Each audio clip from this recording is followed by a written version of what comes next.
Welcome back to Movies TV Mad and welcome to Wednesday's edition of the DCU Daily.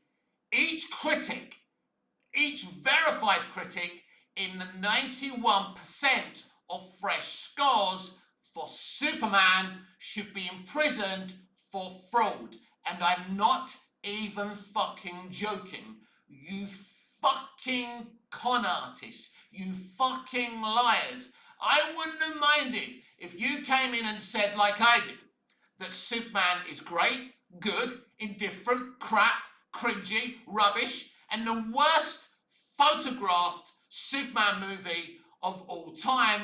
If you said, well, Mick, I like this and I like that and I don't like this and I don't like that, like some of the honest reviews we're seeing, then I'd be fine. But that 91% needs to be imprisoned for fraud. The embargo lifted reactions mean nothing. The reviews from verified critics mean nothing. The 91% fresh score on Rotten Tomatoes means nothing. Because most of those embargo lifted reactions and reviews are by used car salespeople, by fucking liars. You are lying. Wasn't it interesting that Jeremy Prime from Geeks and Gamers came out and said Man of Steel is better than Superman 2025? This is a man who can't stand Man of Steel as a Superman movie, but says it's an okay alien invasion movie. So that's great honesty. That's great honesty from Jeremy Prime. A movie he doesn't really like as a Superman movie. Being honest, that Man of Steel is better and far superior in quality than Superman 2025. Nobody could look me in the eye with a straight face and tell me that Superman 2025 is a far superior movie than Man of Steel, because it isn't even that fucking close. Man of Steel has got this beautiful visual storytelling. Beautiful. It looks like it was filmed yesterday, because we don't get great VFX movies anymore. And someone tried to quote from Variety or somewhere the reasons for that, or showing us the recent Planet of the Apes movies and how great the VFX is on there. Well, that's just one bunch of movies. What about the rest of the fucking sludge and slodge we're getting from cheaply made movies with rush schedules, bad VFX, which has nothing to do with the VFX artists anyway? I mean, I wouldn't really call people who sit behind a computer VFX artists anyway. I know that's an unpopular opinion. The people that I grew up with, the people who actually had to physically create physical VFX, that I call them VFX artists, the ones who design the miniatures and, the wonderful production designers and all of that. They're artists, not people sitting behind a fucking computer. Sorry, I respect what you do, but it's time for CGI to be a minimal element in filmmaking and television. And until it is, this industry has a huge fucking problem. But the production values of Man of Steel and the VFX are far superior than Superman 2025. The narrative, the writing is much stronger in Man of Steel than it is in Superman 2025. And that's facts. I'm going to read out to you some elements of some of the reviews. I've just said they mean nothing, but it's very, very interesting when people are actually honest about what they're talking about. But that 91% should be arrested for fraud, because you are liars and you know you're liars. When you tell me that James Gunn's Superman is the best Superman film by far you've ever seen, you, my friend, are a fucking liar, and I'm going to buy some handcuffs and arrest you for fraud. So let's have a look at this. The writing's very small, so you're going to have to bear with me. Here's my spoiler-free review of James Gunn's new Superman movie. I don't know who this is, by the way. Just my opinion, but I left the theatre more frustrated than entertained. The biggest issue is the tone. The comedy is relentless and not in a good way. It feels like every serious moment is undercut by a goofy line or awkward gag.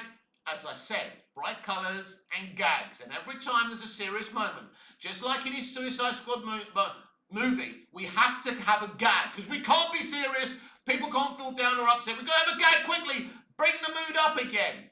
This is the MCU formula, and I fucking hate it. And all of us who appreciate good cinema hate it as well. Gunn is a one-trick pony, again and again doing the same thing. You wouldn't believe that someone would make the same films every time, but he does, because this is how talentless he is. So anyway, instead of giving Superman space to feel mythic or iconic, Gunn leans hard into sitcom-style jokes that rarely land. The humour feels like it's trying way too hard to be clever and quirky, but most of the time it just comes off as corny. It's as if the movie is more interested in winking at the audience than letting us get absorbed in the story. What really surprised me is how little Superman actually does. That didn't surprise me at all, because basically this was always going to happen. Gunn has no understanding or liking of Superman, and he was the wrong man to write and direct this movie, as I foreshadowed months and months ago. For a movie that's supposed to reboot the Man of Steel, he barely gets to show off the powers that make him legendary. The flight scenes are brief because he can't do flying. His strength, speed and vision powers are mostly talked about but rarely shown in any meaningful way. This is facts, this is true. There are a couple of flight scenes, but they're short, oddly choreographed and lack any real intensity. Yes, this is what I've been saying. He can't do the flying. We saw that within the trailers, and I saw it when I saw the movie early.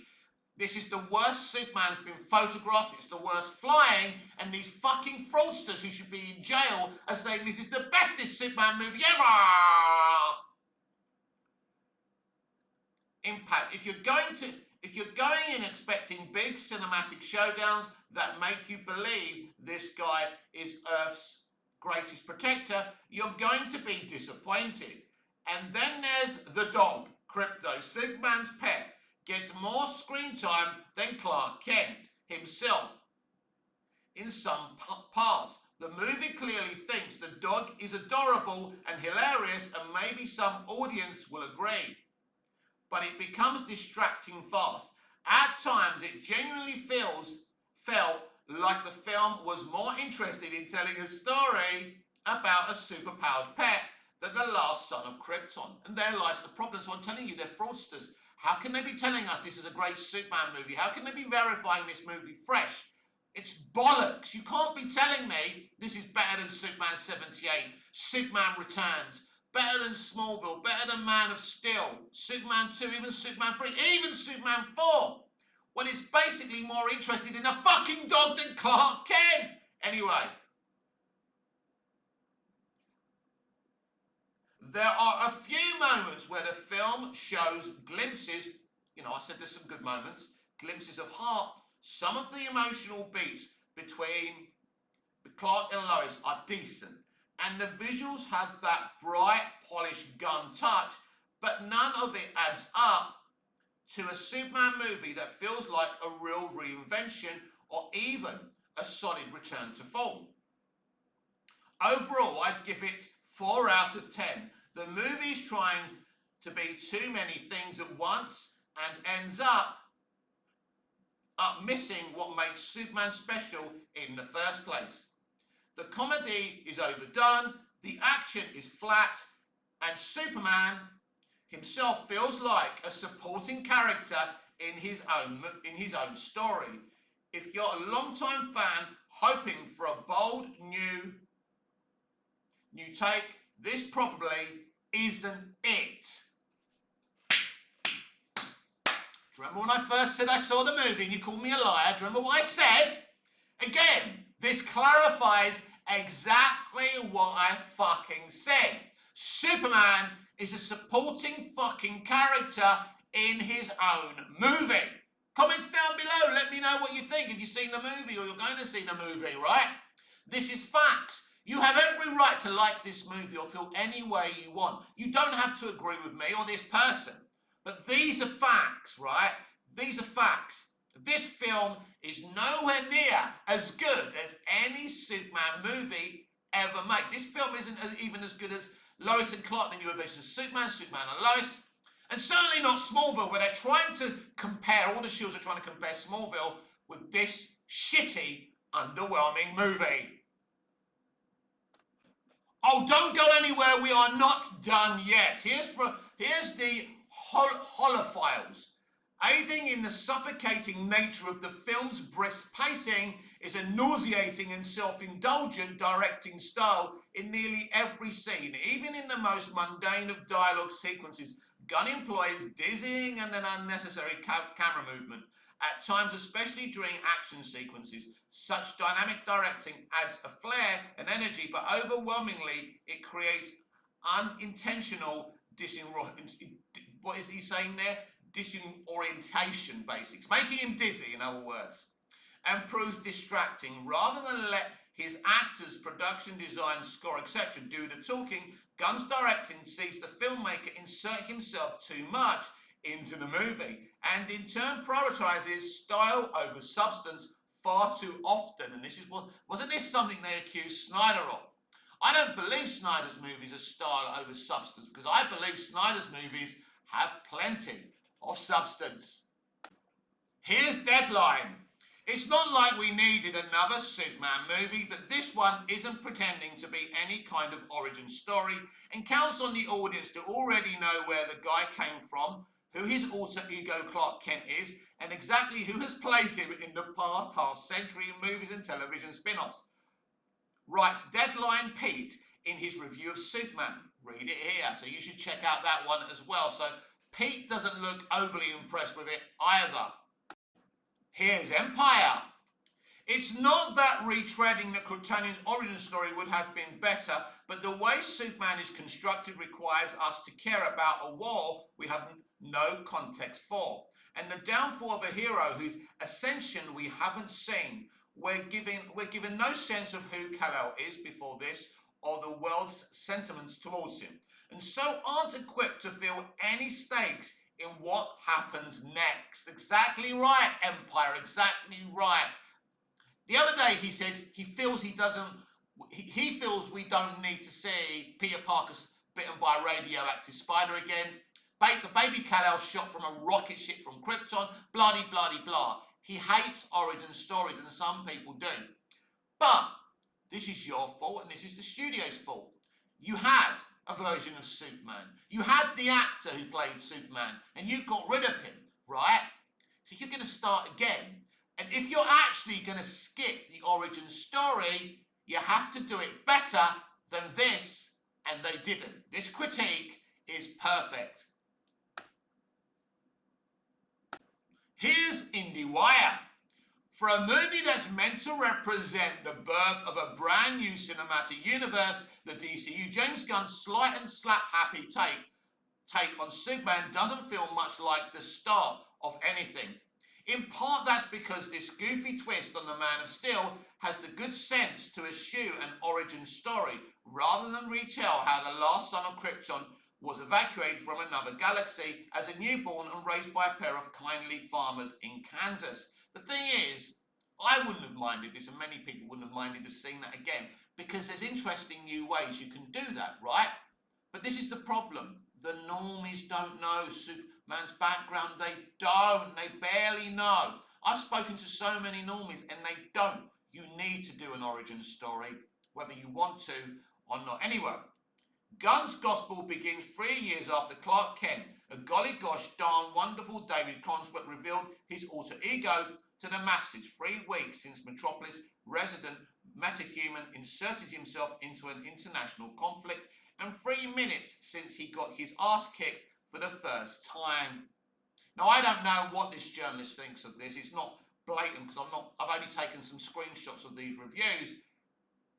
But to me, this doesn't really sound like someone who enjoyed the movie.